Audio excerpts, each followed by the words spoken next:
In the tapestry of life, where every thread holds a story, America in black and white emerges as a haven for the voices echoing through the heart of our communities.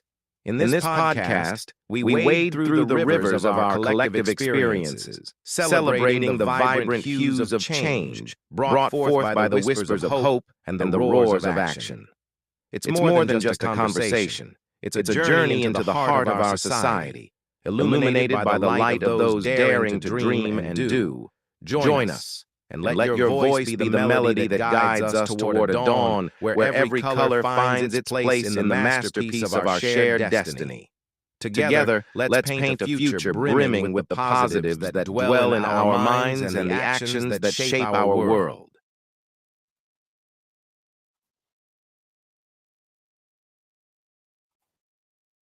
Good evening, ladies and gentlemen, and welcome to another episode of America in Black and White, where we discuss the issues in the underserved and African American communities and try to solve them as best as possible. Tonight, we have a very special guest, Mr. Jokari Trueheart. Jokari Trueheart is a 20-plus years financial professional with his career crossing over all areas in the financial field. His vast experience as a mortgage underwriter, loan officer, moneylender, and currently one of the well-known go-to agents in Virginia for financial planning.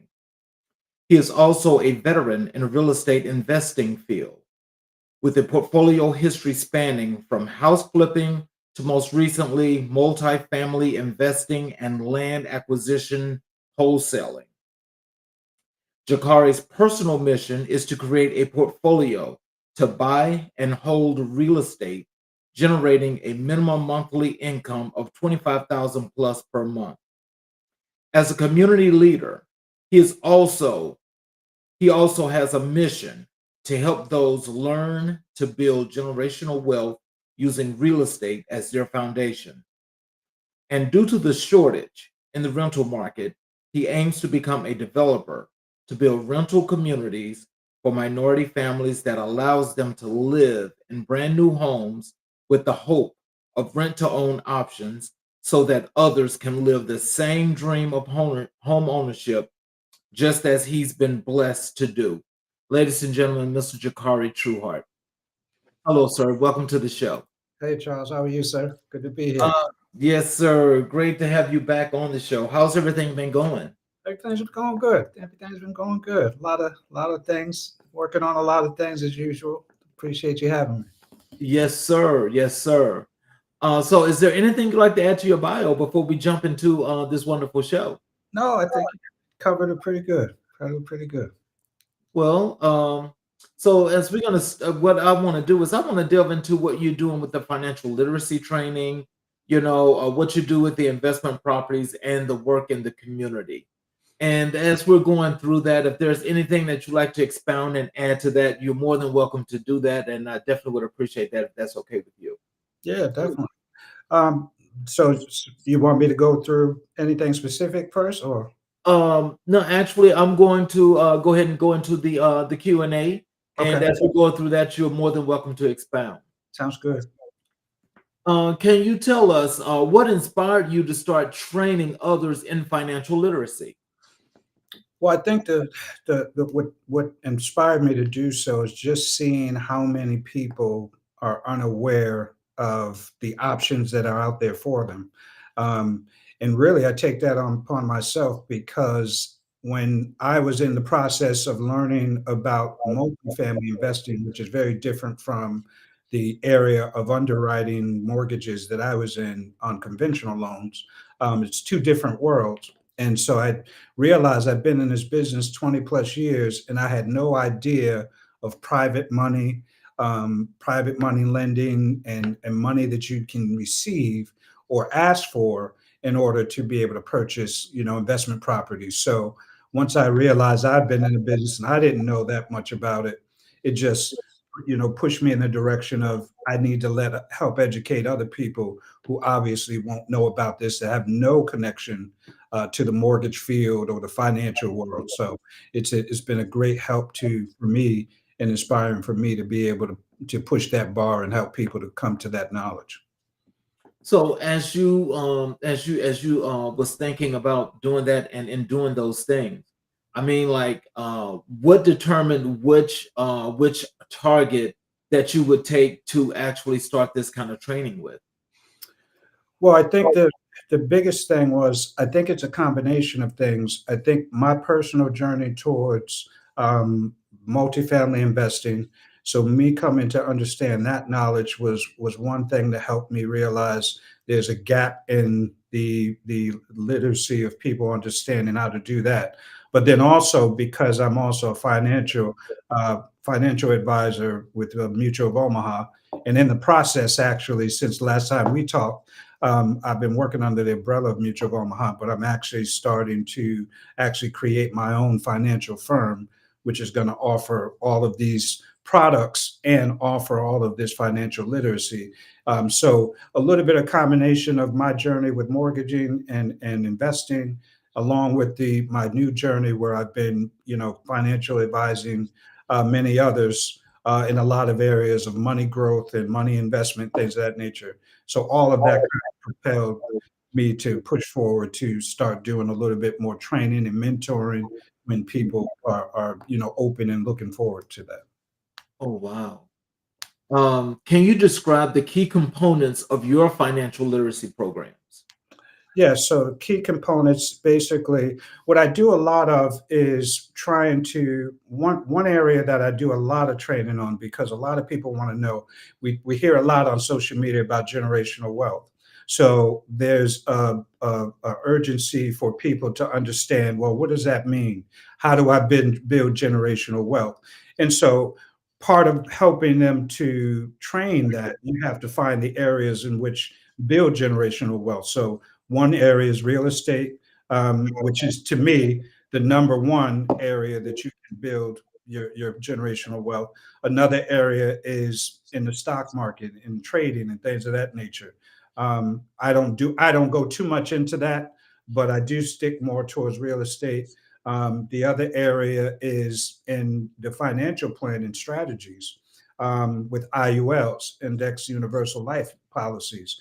Those things, if you start them early enough in life, they're the long game of building generational wealth, but they're actually one of the greatest ones because they're tax free. So that's one of the areas where which I train and help educate, and then also annuities. Plenty of people haven't heard of those; they don't know too much about it. But it's basically something where if you have a lump sum of money, you can put your money into that. There's a nice interest rate if you catch it at the right time where you can have that money being grow from that and also build that wealth on there. So just areas of generational wealth building based on the products that are available. My job is just to help people realize what's out there and what best suits them based on their current circumstances. Oh, cool. So how do you tailor your financial literacy training to different audiences? Well, one thing I'm actually doing now that just is recent for me is I'm teaming up with just became a member with the Virginia Black Chamber of Commerce, and headed by the president and CEO of Anisha Hall. And so we had a great meeting. I explained to her what I'm looking to do and what they're already doing and doing a great job of here in Virginia. So we're going to actually come together and see how we can help, build programs. That's a part of what their mission statement is to help small and Black owned businesses. My mission is to help not only educate but also help Black owned businesses as well. So we're going to pair together, our resources and brainstorm and put together some programs, some events that we can actually educate those. And part of that's going to be me actually doing events that's going to be geared towards wealth building or investing in things of that nature. So I'll have different areas and different programs and classes that we're going to be able to offer in the next coming months. So, what are some of the small tidbits, in that partnership that you guys are forming, that the small businesses, especially in your area, or the people in your area, should know what to prepare for? Well, one of the things that Anisha Hall likes to advocate is sustainability. So a lot of entrepreneurs, we hear a lot of people that want to be entrepreneurs, but they don't understand some of the things that helps them get started. But now once you get it started and you get that part going, how do you sustain the business? How do you make that business grow? And so part of our mission is to, or their mission, I should say, is to help build sustainability. And I'd like to come and be a part of that. I've been successful with a few of the businesses that I've had. I've been in the mortgage business and investment business for many years, and so I've seen the way I'm able to sustain what I'm doing and continue to grow. And so I can just help add to that palette and be able to help others to not only start business but help that business sustain itself over time. And part of that's going to be the wealth building portion. So be implementing some of those products and things that I'm able to bring to the table and teach. Oh, wow. That's some really good stuff, and I'm sure that there are lots and lots of businesses that really need that help, need that advice, so they can learn how to grow. Yeah. But can you tell me what are some of the ways that you guys are going to be getting that word out to the people in the communities? Yeah, well, what we do is of course, the Virginia Black Chamber of Commerce can be found on Facebook, all social media platforms. When what I love about them is, and that's how I found them. I was looking for groups to be a part of because now I'm at a point in my business where I'm looking for partners to start scaling my real estate portfolio. And so what I've been doing is taking the initiative.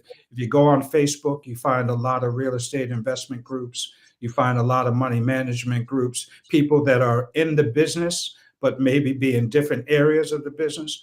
And so I was looking for Black owned small businesses in the Virginia area. And that's how I stumbled upon the Virginia Black Chamber of Commerce. So a lot of their advertising and marketing goes into social media platforms. And they've been doing a great job at doing that. And so we're going to see a lot of the events that are had are going to be marketed on those social media platforms, as well as their website. And then when they have these events, they're also advertising some of the upcoming events. So there's a lot of areas where they're doing very well to get the word out, and that's I'm sure that's going to continue.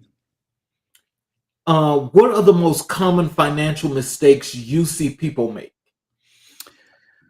The biggest thing is it's always been a constant. Financial mistakes are people trusting trusting too quickly without doing the research. And I say that because when I think about some of the things that we can easily fall into, if you look at social media, you see a lot of about investing right now. A lot of people are talking about multifamily investing and just investing in real estate, or even like what I'm doing as well with land acquisition.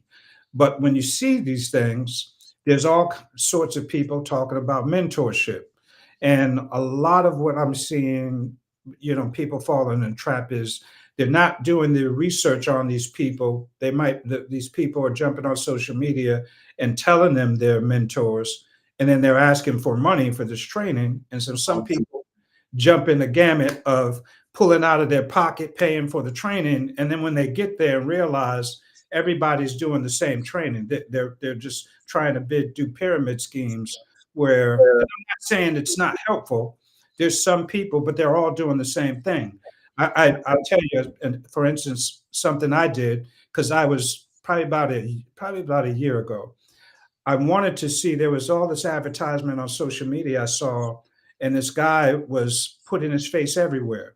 And so he would take video of him in Hawaii, and all of his videos were him in Hawaii in front of a beach, and he was just talking about all his wealth. And so he said, I'm coming to your city to help you get to the same level I am. I have hundreds of properties, hundreds of units, and I'm going to teach you how to do it. I already knew I was already investing, so I already knew what I knew. But I wanted to go to make sure that you never want to stop educating yourself. So I wanted to go just to make sure I wasn't missing something that could help me continue to scale my portfolio. So so it was a free showing. You go up, you go in there. It's about 100 people there, and we're all sitting there. And there's a guy that comes out. He's dressed real, dressed pretty nice. And so basically, he goes into how he came about, how the company came about, and then he said, here is how we're going to help you. You're going to go out and you're going to find properties, multifamily buildings with at least 50 units in it plus. And then you're going to report back to us that what these 50 units are, where it's located, how much the asking price is. And I said, okay, so we're being scouted. We're going out and doing the scout work for you. We're bringing back the business, and then we tell it to you.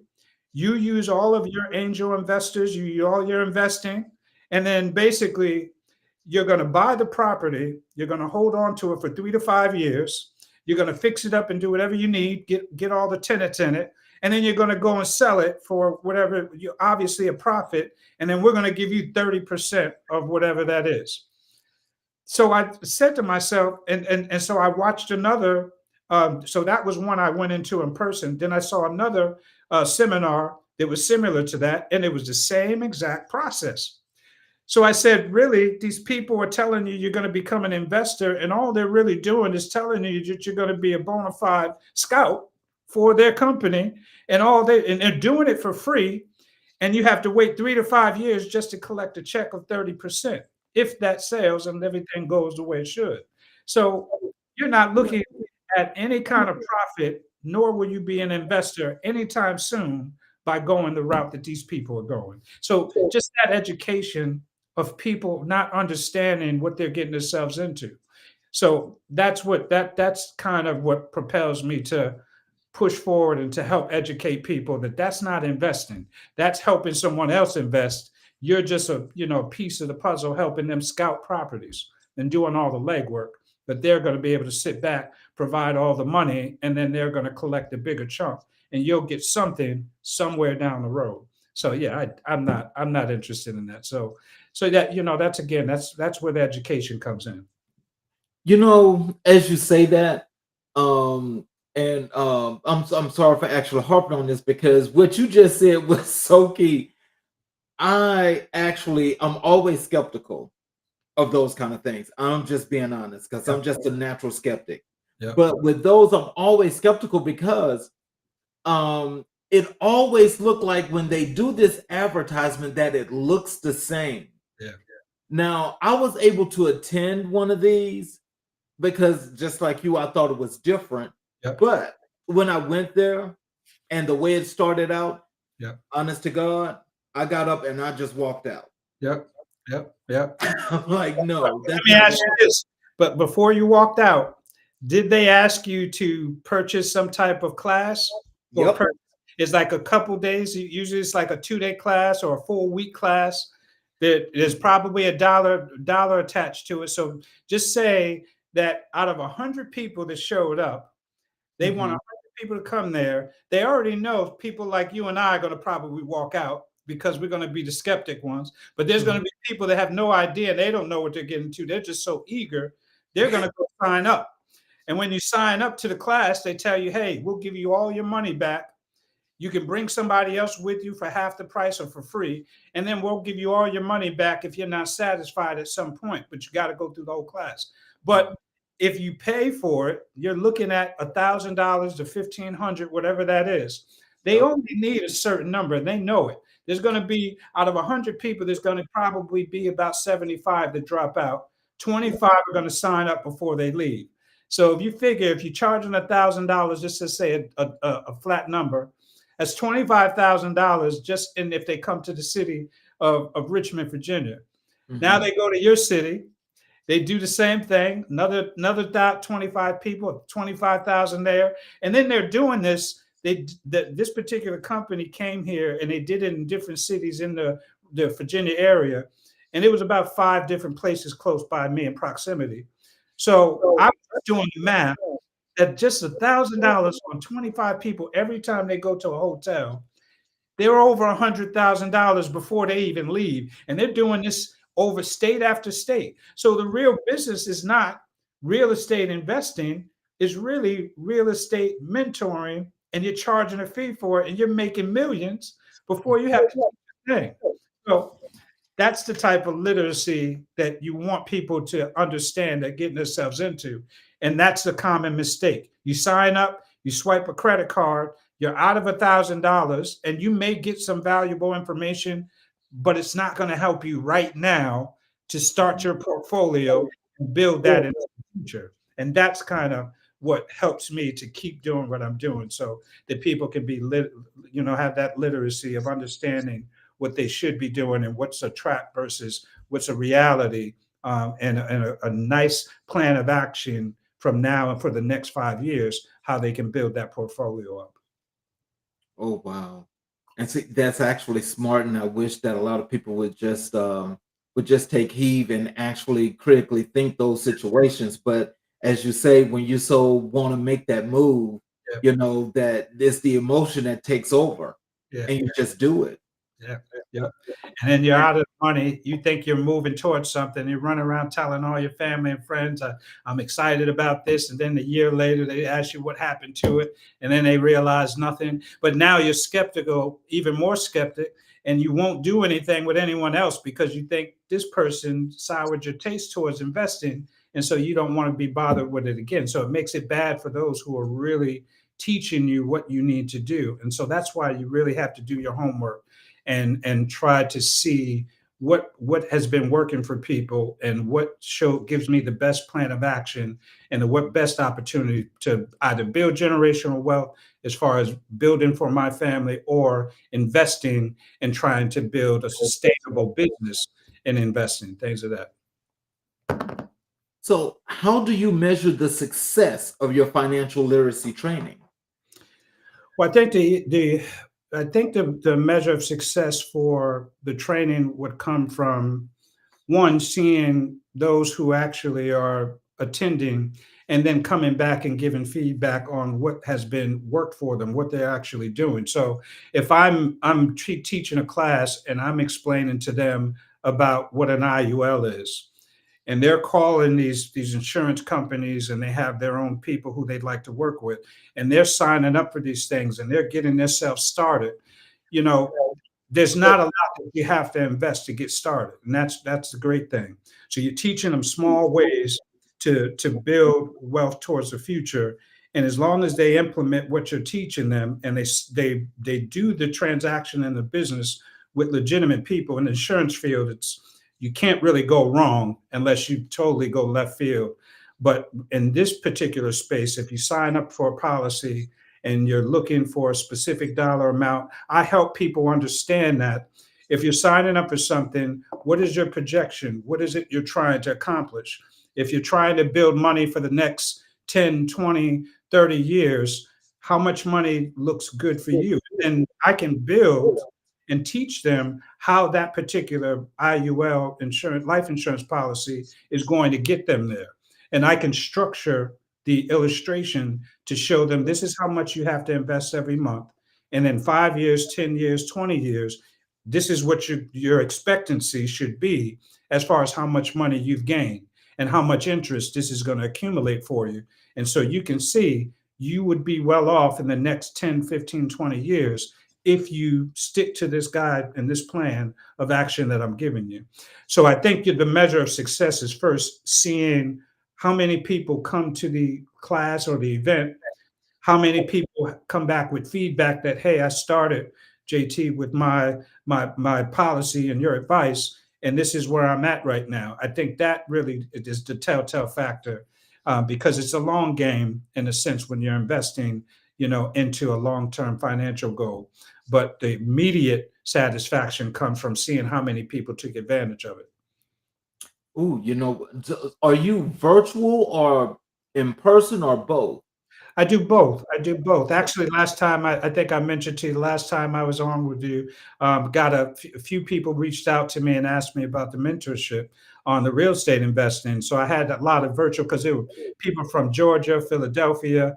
I'm here in Virginia, so I did a lot of virtual consultations after you and I met. But here with the Virginia Black Chamber of Commerce, my goal is to pair up with them so I can reach a broader audience. And go back to your point, how do I designate what that audience is going to look like? The Chamber of Commerce is basically filled with people of all different business backgrounds, different companies that they started, and they're different ages, different age groups, new entrepreneurs all the way into senior entrepreneurs, and so you get a nice variety of range of ages and experience in business. So the goal is to just continue to attract people, obviously, and then those events are going to obviously be within the local vicinity, but there's also going to be some virtual opportunities as well. Oh, cool. Well, I think I have to be a part of that next class. Yeah, Yeah, that investing, yeah, that's one that actually deserves a lot of detail and a lot of work, and yeah, that's definitely something to do. yeah, definitely. You're always welcome, child. Yes, sir. Can you share a success story from someone who benefited from your training? Well, I just had one of my one of I should say mentees. She actually, from the financial side of things, when I talked to her, her goal was basically she was wanted to get into real estate investing, but she also wanted to do something that I'm doing right now, which is I'm wholesaling land basically. So I'm buying land and I'm selling it to builders. And so what I teach people about this particular training is when you think about the easiest real estate transaction to get into with the least risk, because you can do wholesaling, which is for people that don't know what wholesaling is. It's going into a property that say maybe someone owns, and it might be so much taxes on it that they're behind on their taxes. So they have to basically get rid of the property or want to sell the property to satisfy it. So someone would go in, such as myself, and say, "Hey, let's do a contract. We're gonna basically get this house under me, and I'll take the responsibility on. But then I go out and I up the price to a point where I can get a profit out of it, but also satisfy the client's need on getting that paid off. And then I assign the responsibility over to somebody new, and everyone gets cut a check. So that's actual wholesaling on real estate. The difference is on wholesaling on land is, you see, with real estate, an actual building or property, there's going to be some red tape in there. There's going to be a waiting period. There has to be the title company and all these people involved. And so there's a little bit of a wait and things that have to be cleared. In land is just sometimes it's flat with nothing on it. Sometimes it's already been zoned with the county and etc. There's no red tape. So all you have to do is you do the same thing. Someone may say, "Hey, I inherited this piece of land. I have 5 acres. I inherited it. I don't really want it. My mother left it to me because it was in the family." And there may be, I do a lot of transactions in Florida, and there may be someone in Florida, a builder, which is a hot market, that says that I'll take the 5 acres. We come up with a price. Of course, I throw my price in there as well. And I go with under the contract with the landowner. The I go and find a builder who wants to take the property and and take our price. And then again, that same thing. But in that sense, I can probably close in a week. So you got to think. So now you don't have to wait 30 days on a normal closing, or sometimes months, depending upon the whole wholesaling of another property. But land, I can literally probably start if I can find a builder today and we agree on price. I can sign that contract over. All we have to do is include a title company, and the title company cuts me a check and says, "Here's your portion." And that can be anywhere from $2,000 all the way to $100,000. Just depends on what the deal is and what builder's willing to pay for it. So I say all that to say that class I had with this particular mentee was about wholesaling land. And I taught her also about how to invest in money now that she can use an IUL, a life insurance policy, to build her wealth. she's doing all these things, get this IUL in place so that you can start building that wealth. So down the line, you have money that you either want to invest or retire with. So she did everything. She not only had her first deal, land deal that she was able to do in Georgia. She found a deal. She found the land. She got it under contract. She was able to get a builder for it, and she made $7,500 off of it. So, in some of those deals, that in between portion, it just depends how you negotiate it. So, 7,500 she was able to make in 2 weeks, just based off of the training she went off with me. She negotiated the price by herself. She didn't need my help. She was able to have clear instructions. So assigned the contract and made 7,500 off of it. So that's one of the most recent success stories that I had. Oh wow. Um, what resources do you recommend for someone looking to improve their financial literacy? So I tell people to do a lot of reading, and I do a lot of video watching. For me, 20 years from now, 20 years ago, there was no YouTube. There was none of these places where people are doing videos, and you literally can find. That's why I call YouTube YouTube University, because everything you need to know, it doesn't matter from fixing a flat tire to investing, is going to be on YouTube. And in the past, people were reading books and paperback books, and then it turned into they had to listen to the voiceover books, things of that nature. Where now you can go on YouTube and you have experienced people. You got Charles King, where you can learn things from Charles King's guests that come on his show. Yeah, people like me who are going on there and teaching classes. I actually learned land wholesaling through watching YouTube videos. And then I did my research on people that I actually see in the market. So I go on social media, do a lot of research. So to me, virtually, you can learn a lot of things, and you can learn hand to hand. The only thing I think people really sign up for mentorship is there's some people that can watch something and you can say, I just need to see the philosophy of it. And as long as it makes sense, I'm I'm gone. But then there's some people that you can write it down for them. You can have it down listed 1 through 20, and you can tell them step by step what they need to do. But when it's time to go do it, they keep looking back at you and saying, "I need you to help me. Am I doing it right? Am I doing it right?" And so they have to have there's those hand holders. You have to actually hold their hand through every single step, even though you wrote it all out on paper. You did 2 hour training on it.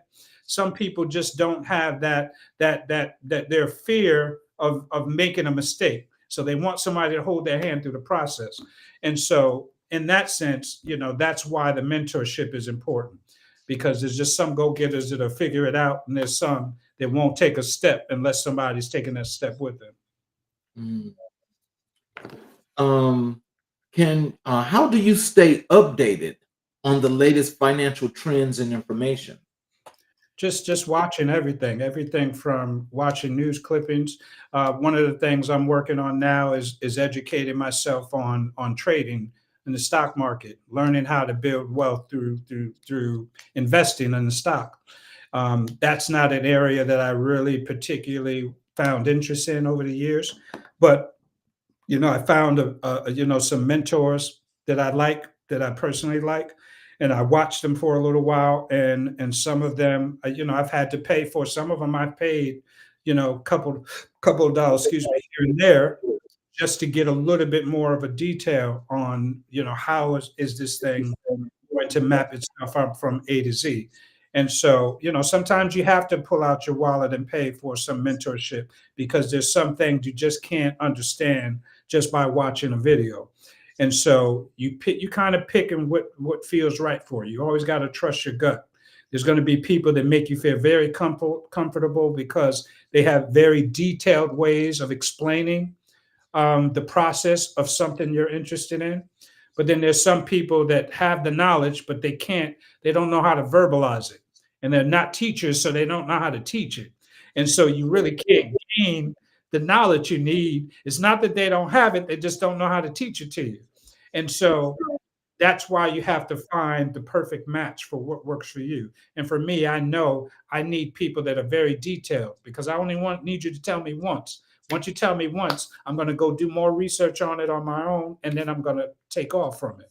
And so that's what I would suggest. Do a lot of video watching, do a lot of reading, watch a lot of clippings, news clippings, social media clippings based on that particular topic or that particular interest. And so now I'm doing a lot of that research on investing. What's riskier? What do I lose money most on? What type of investing in the market do people gain the fastest growth in money? How much money should I be investing? So all those kind of questions are kind of what I try to do, and I just use a various amount of areas to teach myself. Wow. So that goes back to that university learning. Yeah, Learn the concepts. yeah, That's what they teach you in college and universities. yeah, That's what a lot of people need to make the adjustment for, but a lot of people just can't. exactly. Can you explain the difference to our audience as to what's the difference between financial literacy and financial planning? Yeah, so financial literacy is just, it's self-explanatory to the point where you just need to know. Like I have a family member that called me some time ago, and 30-something-year-old female. She's always been, under her mother's wings. Her mother always took care of her. And so she never really got out there and really did anything on her own. So she was interested in finding out, how does she build her credit score up? How does she even establish credit? She had no idea. She's 33 years old and has no idea at this point how to establish credit. So one of her things was she started a checking account, and she got a Visa check card. She was under the impression that because it has a Visa logo on it, that as long as she would swipe the card and use the card, long as the Visa logo's on there, that's how she's going to build credit. So, of course, you and I are looking at it and saying, you're not building credit off a check card. That's only the Visa logos on there, so you only have purchasing power in a store and to swipe the card. But it's coming out of your checking account, not credit. But see, that's financial literacy. So now you have to go in and explain, hey, this is how you build credit. You actually have to get a credit card, not a debit card that's attached to money in a checking account. And so you get a Visa, choose a company that you like that gives you the best interest rate. So now here's where the financial planning comes in, the strategies come in. Okay, so now your literacy is, you don't use a check card to build credit, you use an actual credit card. Now that makes you educated to understand how to start credit, or one way to start credit. And then now at this point, now here comes the way that you actually strategize. You get that credit card, you go find a company. First thing you do is get a company that gives you 1 year or 2 years of interest free. So everything that you purchase for the first year or two, there's companies that want to earn your business, so they'll do it for free. So it'll give you no interest charge for the first year or two on purchases. So you go with that company because that's going to be your best return to save and not build up debt. You go with a company such as that, they're going to start you off with probably about $300, somewhere between $300 to $1,000, $300 to $1,000.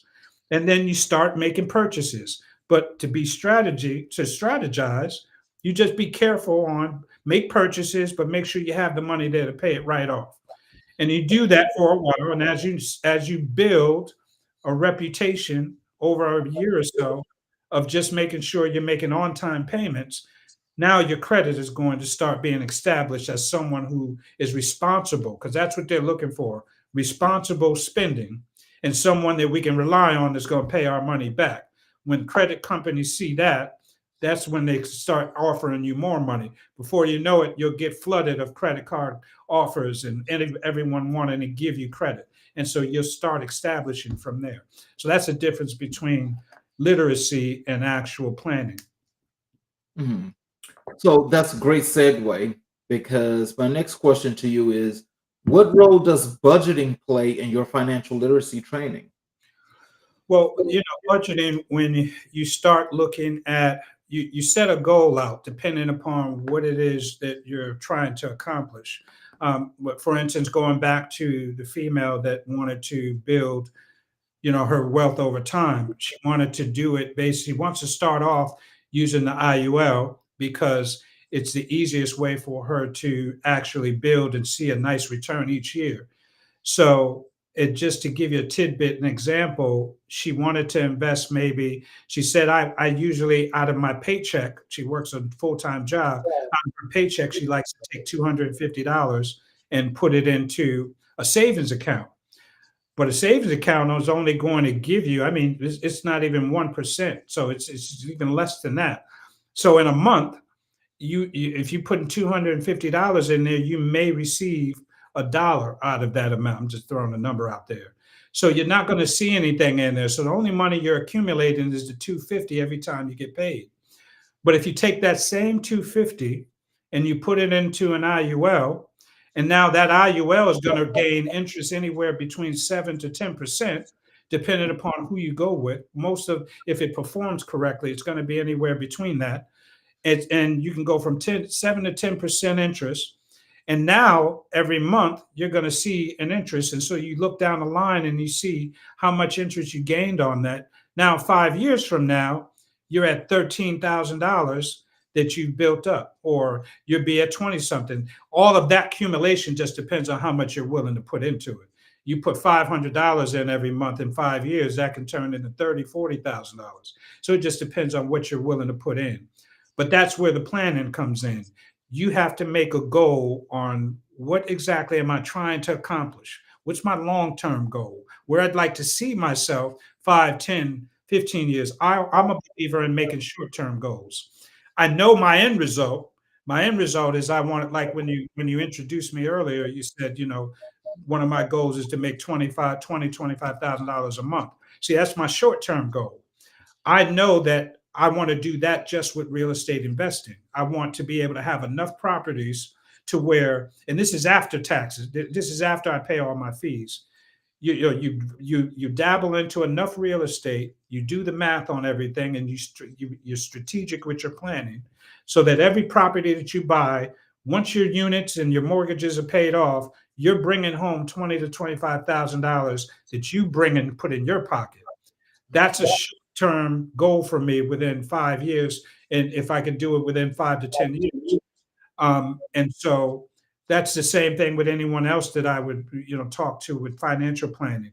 You know what your end goal is. And so what do we have to do to help you get there? What is it you need to invest in now to help you get to that goal that you're trying to do? So set a short-term goal. So if you're trying to save money that you want to borrow from to invest in real estate, well, you need something that's going to give you instant return. And so that might be different areas. But long term, if you want to retire and you want to say, when I'm 65, I want to have $2 or $3 million in my account. Well, you start with an IUL now while you're young. You put this amount of money in it every month. That IUL is going to return, and it's going to turn, by the time you're 65, it's going to turn into $1 million, million plus dollars, And I've shown people the illustration, and it's tax free. So you help them to understand the long-term goal, but strive for a short-term goal that's going to help them see a result so they can stay motivated to keep on that same track.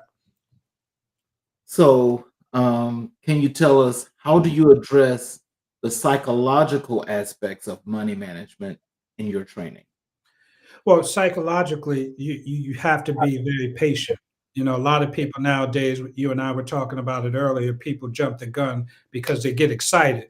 So they jump the gun, they get excited, they jump into just, hey, I'm going to spend this because I want to feel like I'm accomplishing something. But a lot of times, if you're not patient, you really have to tell yourself, again, set a goal. This is what's going to take to get to the goal. I have to be patient and I have to be strategic.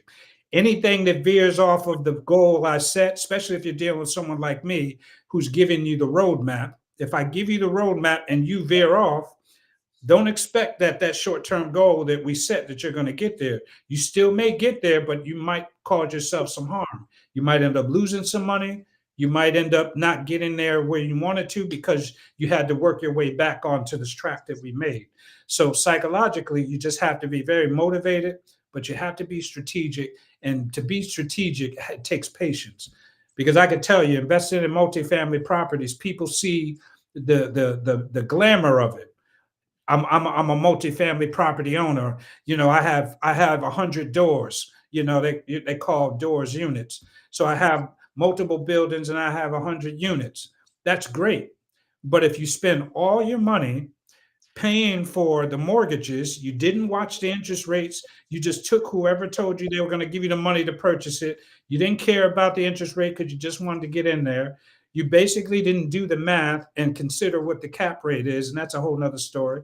But you going in there and you're not realizing how much you're going to profit. You may actually not profit. You may break even, or you may actually pay more than you're actually bringing in as income.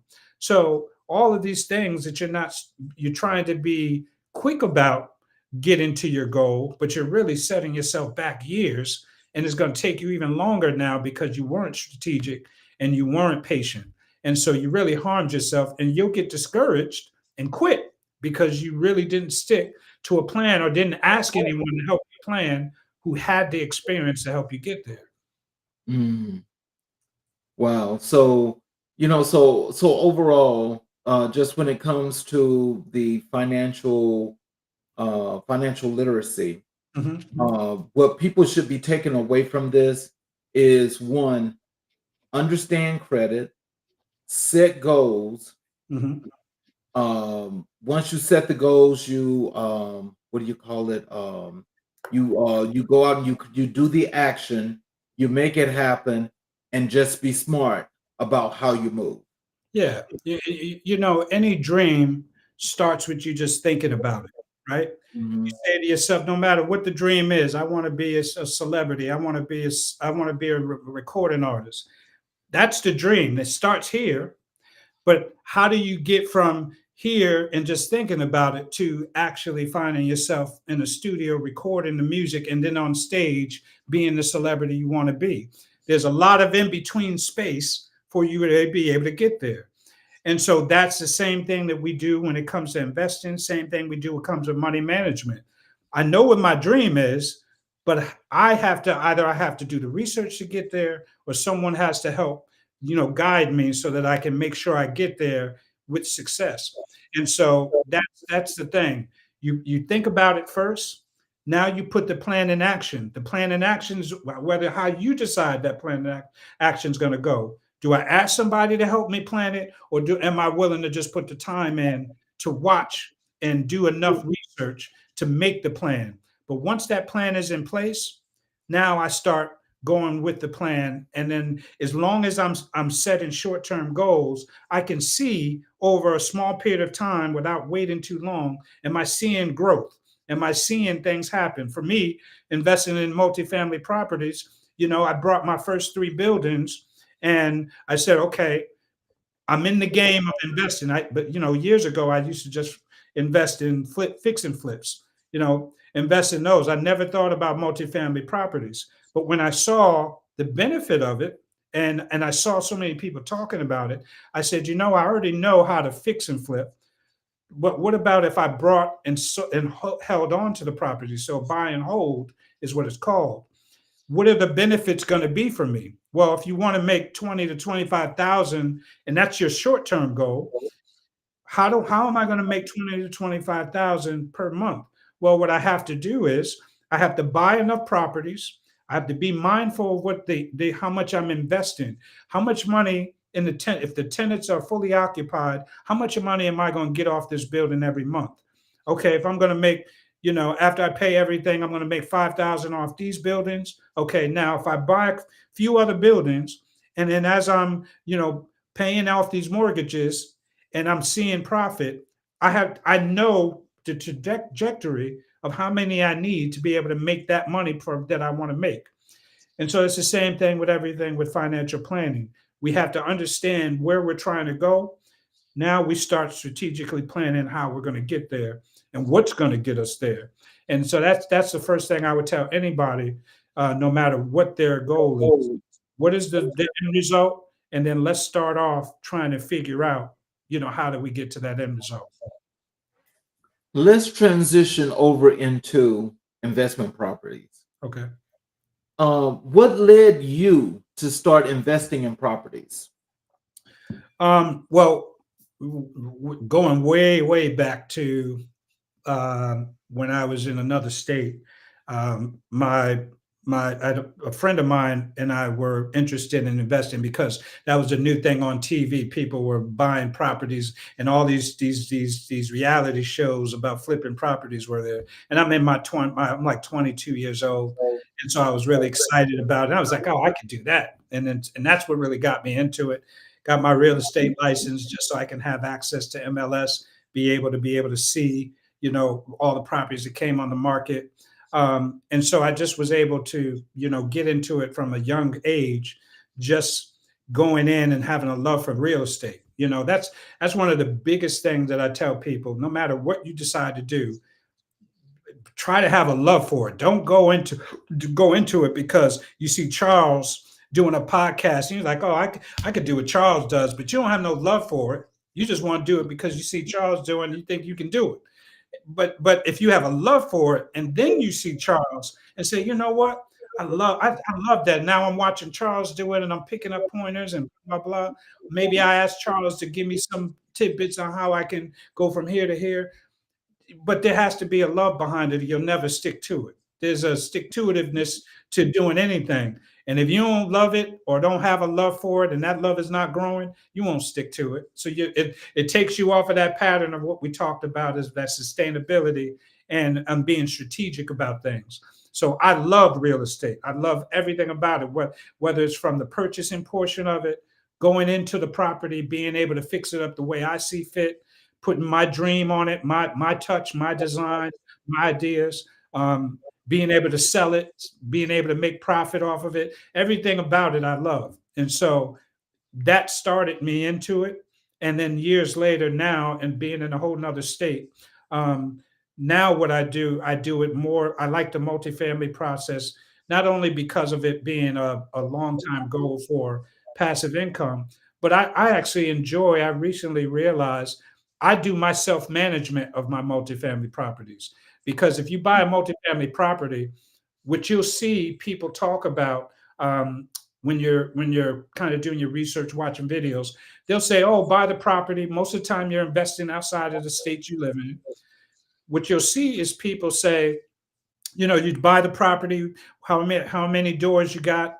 You hire a management company. Probably there's always already one in place because of the previous owner, but they charge 5 to 10% of whatever you make a month. So say if you have a property, you have a quadruplex, which is 4 units, and that 4 unit property, say each unit makes say $1,500 per unit. So that's $6,000, and you got to pay the mortgage on it. Say the mortgage is just for instance, net numbers sake, you pay the mortgage, and it's $5,000 total to pay that. Now you got $1,000 profit. If you have to pay the management company, which most of them are usually real estate firms, they want 5 to 10% of your profit. So if you're making $5,000, $6,000 a month, they want 5 or 10. You give them 10%. You're giving them $600 off the top because now they're going to manage it. So you're only going to bring $400 home. So I say that to say, for me, I'm investing outside of the state. And so I'm being strategic about where I invest. But at the same time, I'm managing it myself.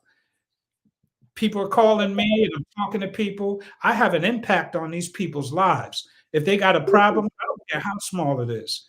The ceiling fan, somebody called me the other day and told me the ceiling fan fell. Don't ask me how that happens, but the ceiling fan fell. But you know what? I got somebody out there and we fixed it, put a brand new one in, blah, blah, blah. I realized I grew up in apartment complexes. My mom was on Section 8. She was a single parent raising 4 boys. My mom made relationships with her landlords. There was some landlords she hated. There was some landlords she asked for something, they do it at the drop of a dime. So I was introduced to what it would be like to actually be a landlord and the impact that it can have on you being a tenant. And I like being, I don't want to be a slumlord. I want to be someone that these people can call, have a real relationship with, knowing they can depend on me because I'm asking you to pay your rent on time. So if I'm asking you that, there's the reciprocal thing. If you I ask you to pay on time, you need to be able to realize that if something goes wrong, I'm going to basically be there for you to take care of it. So, you know, when I think about all those things, that's what builds that love for it. But at the same time, when it comes to the money management of it, you have to be understand what you're willing to take on. And part of taking on what I do in the multifamily space is I do a lot of the legwork myself, which I'm okay with right now. Now, if I get to the point where I have 100 units and they're scattered all over in different states, of course, I'm not going to manage it myself. There's no way I can do that. What I probably do, I was just telling someone this other day, they were saying, well, how are you going to hire? You can hire a management company, but again, the way I think is how can I save money and keep the money in my pocket? So I said I would create my own management company. I hire my own people, and all they have to do is take phone calls and take issues, go through the Rolodex, find out where the people we have in place to fix and take care of issues, and schedule the appointments and have the people taken care of. All the money can be collected under one software. So you're doing everything yourself. You're keeping control of your what's going on. You're not leaving it to a company where your tenants are calling you and say, "Hey, I keep calling this management company and nobody's calling me back, and my heat isn't on or something's broke." You know. So that's the way I look at it. I want to make sure I'm very hands on with everything. That helps me to keep an eye on what I'm doing well in, how I'm growing, but it helps me also to put myself in a position to realize what mistakes are being made and how I can grow from there. Okay, now this question here, you don't have to be exact with a number, but Okay. it's the process that's afterwards that I think is most important. Okay. How many investment properties do you currently own, and why is it that you picked those properties? So the multifamily portion, I'm very new in that. I just brought those multifamily properties. My first three buildings, I just brought February, I should say. So just brought the first ones in January and February, closed on those. I'm in the process of on three more right now. So hopefully shortly I'll have six new multifamily properties, which is going to accumulate into I should have about 22 units by the time I'm done with those. And so the goal is to continue building those.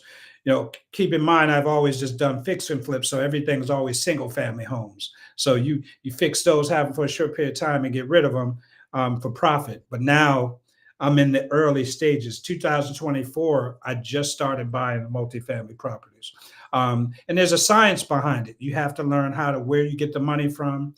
How do you want to do it? Some people are buying. I can buy a property right now if I was willing to take on the risk. I could spend less than $300,000, and it's a property that has 17 units in it. $300,000 for 17 units is unheard of, but it's in a neighborhood that's probably not the greatest. A lot of work has to be done into it. So probably if I buy something like that, I can collect it and say, yeah, I got 17 doors, but now I got to go fix it up. I'm probably going to have another 300 grand invested into it because the building probably so shabby. There's no tenants in it. So again, that's the area of where you decide what type of developer and what type of builder you want to be, what type of investor you want to be. So I don't really go into that's where the learning and the planning comes in, and the patience. My goal right now is buying properties that are already tenant filled, so I can get into the properties. So to answer